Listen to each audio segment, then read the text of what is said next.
Meetings होती रही जी अबू धाबी में. You met your people, you know, die hard people जो who are with you and who were with you. You met them over there जी Abu Dhabi में. So they say that you are going to come back. But यहाँ पे एक leadership crisis भी है और आवाम भी चाहती है, जो कि तंग आ चुकी है हुक्मरानों से भी और सो कॉल्ड अपोजिशन से भी तंग आ चुकी है. वो उनको फिर वही दौर पसंद आना शुरू हो गया जी कि मुशर्रफ का दौर अच्छा था. मुशर्रफ के दौर में अच्छाइयां नजर आनी शुरू हो गई हैं. अब वो मुशर्रफ वापस आता है, वो इसी तरह अगर अच्छाइयां साथ लेके आता है मुशर्रफ वापस, तो उसमें अवाम को चेंजेस क्या नजर आएंगी? क्योंकि सिचुएशन तो काफी चेंज हो चुकी है जी. जब व्हेन यू लेफ्ट तो उस वक्त के हिसाब से अब के हालात में जमीन आसमान का फर्क है. अब सिचुएशन को कंट्रोल कैसे करेंगे आप? इज देयर अ स्ट्रेटजी जी? हाँ, वो मैं जाहिर बताऊंगा, लेकिन एक प्रिंसिपल एज अ प्रिंसिपल सबसे पहले कौम कभी मुल्क आगे नहीं कर सकता, तरक्की मुल्क में नहीं हो सकती है, अवाम की बेहतरी खुशहाली नहीं हो सकती है जब तक कि हम इकोनॉमी को ठीक नहीं करेंगे. तो टारगेट नंबर 1, इकोनॉमी को वापस उधर लेकर जाओ जहां IMF के शिकंजे से निकलो, और जहां हम N11 जो वर्ल्ड बैंक ने हमें N11 नेक्स्ट 11 में डाला था, उस मेयार पे लेकर आओ इकोनॉमी को. दूसरा लॉ एंड ऑर्डर है, ये टेररिज्म एक्सट्रीमिज्म से लड़ना है, ये एक मैंने से हमारे लिए इससे निजात पानी है. और फिर एक पॉलिटिकल स्टेबिलिटी पाकिस्तान में होनी चाहिए. तो ये प्रिंसिपल है, इसकी इलेबोरेशन बाद में देखें, सोच कर करेंगे. ठीक है जी, बहुत बहुत शुक्रिया हमसे बात करने का जी. Thank you. वेलकम. खुदा हाफिज जी. परवेज मुशर्रफ साहब जी हमारे साथ लाइन पे मौजूद थे. उनके पास स्ट्रेटजी भी है जो आने वाले वक्त में बताएंगे जी वो. और उनका कहना यह है कि आऊंगा, जरूर आऊंगा वापस, लेकिन कब आऊंगा वो मैं अपने जो मेरे साथी हैं उनसे पूछ के, उनसे बात करके, उनसे मशवरा करके फिर आऊंगा. कसूरी साहब मेरे साथ मौजूद हैं जी, अहमद रजा कसूरी साहब, जो कि मिल के आए थे प्रेसिडेंट परवेज मुशर्रफ को अबू धाबी में. उनसे बात करते हैं, उनसे पूछते हैं कि जी मुशर्रफ साहब को आपने सुन लिया जी, वो कहते हैं जी मैं वापस आऊंगा, जरूर आऊंगा, लेकिन कब आऊंगा उसका फैसला आप लोगों से पूछ के करूंगा. मेरा मकसद ये है जी कि आपके साथ जो लोग हैं या आप कब तक आएंगे वो.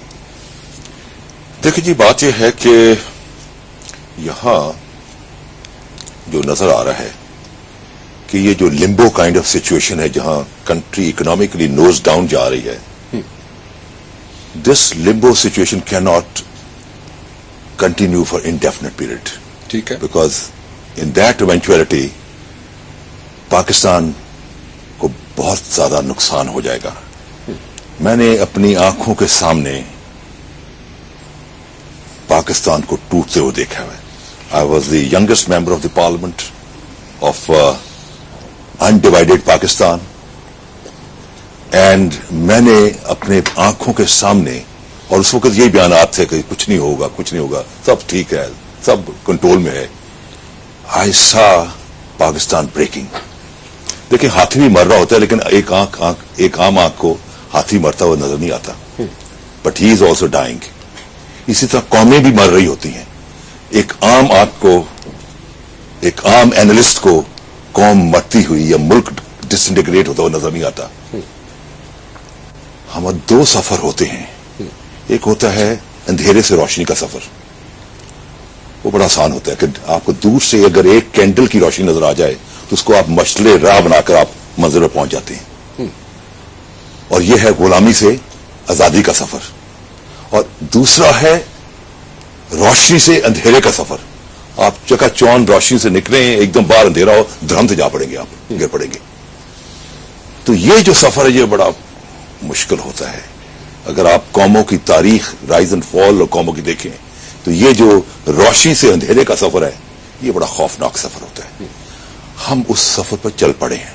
अच्छा, और ये अगर ना रोका गया, देखें बात यह है कि कसूरी साहब रोकेगा कौन? देखिए, बात मैं बता रहा हूं सीधी.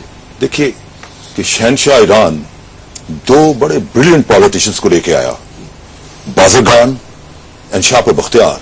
नॉर्मल कोर्स में लेके आते ईरान को उठा देते, लेकिन वो ही brought them at a stage when country was already sinking, और उनके पास कोई एल्बो रूम नहीं था कि वो अपने प्रोग्राम को अनफॉल करें और कौम को एतमाद मिले. हम उस स्टेज में आ रहे हैं जिन लोगों ने इसको चेंज करना है, इस सिस्टम को डिसलॉज करना है, because you know this system is not working. Other day आपका बहुत बड़ा एक स्कॉलर एक जी प्रोग्राम में उसने तो यहां कह दिया, उन्होंने कहा जी मुझे जो मर्जी कहें, मैं जमहूरियत को लिखता रहूं, लेकिन मैं ये समझता हूं कि इस मुल्क में जो रिक्वायरमेंट है वो एक बेनेवलेंट डिक्टेटर है कि 18 करोड़ लोगों को आपने लिबरेट कराना है. वो 4-5 हजार जो लोग जो इस मुल्क की खून को चूस रहे हैं उनसे लिबरेट कराना है, और उसके लिए आपको एक बेनेवलेंट डिक्टेटर चाहिए जो इनको काट पीट कर रख दे. मैं एक चीज पूछना चाहूंगा, I am sorry I am cutting you over here. Musharraf के बारे में कहा जाता है कि जो मुशर्रफ एक डिक्टेटर थे. अगर मुशर्रफ डिक्टेटर थे तो वो डिक्टेटरशिप नजर क्यों नहीं आई? हमें पॉलिटिकल पार्टीज में जो हमारी बड़ी बड़ी पार्टीज हैं, इवन छोटी पार्टीज हैं, उसमें डिक्टेटरशिप हमें ज्यादा नजर आती है बनिस्बत मुशर्रफ में. ये दुरुस्त है, ये गलत है? बात यह है कि हमारे यहाँ हम डेमोक्रेसी ये समझते हैं कि इलेक्शन करा लिया डेमोक्रेसी आ गई. देखें, एक लफ्ज है लेटर एंड स्पिरिट, अंग्रेजी में यूज करते हैं. जी. इंग्लिस्तान में लेटर नहीं है, there is no written constitution, there is no letter, but there is spirit of democracy. ठीक. और 1215 से लेकर मैग्ना कार्टा से आज तक डेमोक्रेसी चल रही है. हमारे यहाँ लेटर है कॉन्स्टिट्यूशन, लेकिन स्पिरिट नहीं है. और स्पिरिट के फुकदान की वजह से कॉन्स्टिट्यूशन में तमाम बातें लिखी हैं, लेकिन उसके बावजूद डेमोक्रेसी नहीं चल रही. हमारे यहां फुकदान है स्पिरिट का. वो स्पिरिट जो थी वो जनरल मुशर्रफ में थी. General Musharraf may not be following a letter, but he was, the spirit was there of democracy. देखें आपके ये जो आपके जो मीडिया जिस तरह लिबरेट हुआ, क्या दुनिया में कभी डिक्टेटर को देखा है कि वो मीडिया उसको गालियां दे रहा हो और सब्र से बर्दाश्त कर रहा हो? उसके मीनियल्स उस पर किसी मीडिया पर अटैक करे तो वो आके खुद मीडिया पर माफी मांग रहा हो. I still remember spirit of democracy. कि president Pervez Musharraf chief army staff भी थे और प्रेसिडेंट भी थे, और एक टीवी चैनल वहां पे अटैक हो गया. उसी का मैं जिक्र कर रहा हूं. जी, मैं उसी को रिलेट करूंगा. और वहां पे अटैक हुआ और प्रेसिडेंट खुद लाइन पे आते हैं और वहां पे बात करते हैं और apologise. Is this the mode of a dictator? दुनिया फिर मेरे ख्याल ये जो लिखने वाले हैं या जो कहते हैं उन्होंने डिक्टेटर को देखा नहीं. बात यह है जी कि डिक्टेटरशिप कहीं से भी जरूरी नहीं कि वर्दी में पहन के. Hitler was never in uniform, Hitler one the elections. फिर उसने रीस्टाग को जलवाया, उसको बहाना बना के जलवा के उसने जितने कम्युनिस्ट थे उनको हराकरी कर दी, उनका खत्म कर दिया, और जितने ओपोनेंट थे उनको थ्रू एनेबलिंग लॉज से उसने पकड़ झगड़े से किया. And then he became a Fuhrer, German Fuhrer. He emerge as the most powerful dictator कि जो इस सदी का में इतना बड़ा डिक्टेटर पैदा नहीं हुआ. He came from a democratic process. He didn't come through a coup d'etat. He won the elections. So therefore, letter spirit mean कि जब तक आप वो स्पिरिट नहीं होगा लेटर से कुछ नहीं बनेगा. ठीक. हमारे पास लेटर है कुरान पाक, लेकिन वो जो साहबा कराम वाली स्पिरिट थी वो स्पिरिट नहीं है.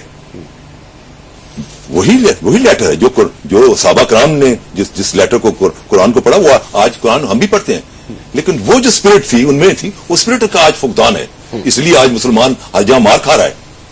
लिहाजा democracy is a mode of thinking, it's a demeanour, it's a conduct. एक चीज पूछना चाहूंगा जी आपसे, पाकिस्तान में कितने लोगों को डेमोक्रेसी की डेफिनेशन आती है? देखिए जी, मैंने जो डेमोक्रेसी की डेफिनेशन जो यहाँ, क्योंकि टोटली यहाँ जिस मुल्क में अपना